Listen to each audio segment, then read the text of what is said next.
મિત્રો, આજની સવારની પ્રેમી સલામ. પ્રેઝ લોર્ડ, હાલેલુયા, જય મસીહ કી. લુકની લખેલી સુવાર્તા 10મા અધ્યાય 38 થી 42માં વચનમાં એક જ કલમ. તેઓ ઈસુના ચરણોમાં બેસનારા હતા. તેઓ ઈસુના ચરણોમાં બેસીને ઉત્તમ પાઠ શીખનારા હતા.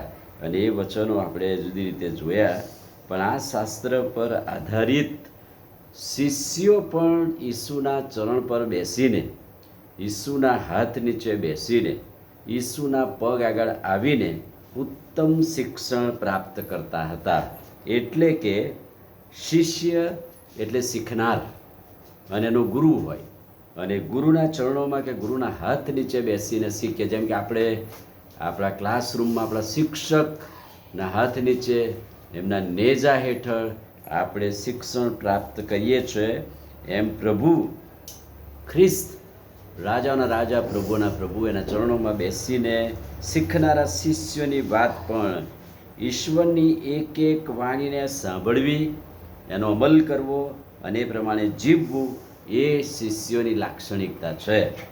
બીજી વાત, ઈશ્વરની સંગતમાં ઊભા રહેવું, બેસવું અને હાજરીમાં શાંત અને આનંદ પ્રાપ્ત કરવો. શાંતિ અને આનંદ પ્રાપ્ત કરવા એ પ્રભુના ચરણોનો આશીર્વાદ છે. ઈસુના ચરણોમાં માદા સાજા થવા માટે, તૂટી ગયેલા, ભાગી ગયેલા લોકો દિલાસો પ્રાપ્ત કરવા અને સંપૂર્ણપણે પ્રભુના ચરણોમાં સેવા કરવાને માટે, સાજાપણું પ્રાપ્ત કરવાને માટે લોકો આવતા હતા. પ્રથમ સ્થાન પ્રભુને આપી પ્રભુના ચરણોમાં બેસી અને તેઓ એ આશીર્વાદ પ્રાપ્ત કરતા હતા. ઈસુના ચરણોમાં શાંત બની જવાથી શાંતિનું સ્થાન બની જાય છે. પ્રભુના ચરણોમાં બેસીએ છીએ ત્યારે શાંતિ પ્રાપ્ત થાય છે. આ ભાગની અંદર માર્થાએ પોતાનું ઘર ખુલ્લું મૂક્યું અને ઉત્તમ સરભરા કરી, પણ મરિયમે પોતાનું હૃદય ખોલ્યું. બંને બહેનો પ્રભુના ચરણોમાં આવીને સેવા કરે છે.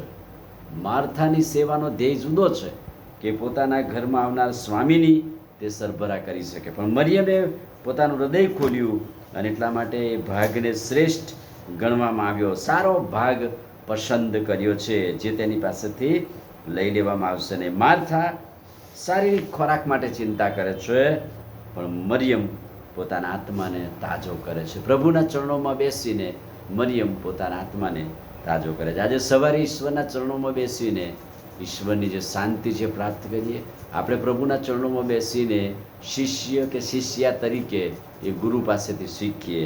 આજે સવારે ઈસુના ચરણોમાં બેસીને શાંત બની જઈએ, અને શાંતિના દાતા પ્રભુ ઈસુ ખ્રિસ્ત આપણા આત્માને તાજો કરે છે. આમીન. પ્રાર્થના કરીએ. ભલા પ્રભુ, આજે સવારે ઉત્તમ અને ખાતરીદાયક વચનને માટે આભાર. તમારા ચરણોમાં પડવાથી, તમારા ચરણોમાં બેસવાથી જે આશીર્વાદ પ્રાપ્ત થાય છે, એ દરરોજ પ્રાપ્ત કરવા, તમારા ચરણોમાં બેસવા અમારી મદદ કરો. પ્રભુ ઈસુના નામમાં માંગીએ છીએ, સાંભળો ને માન્ય કરો. આમીન. God bless you.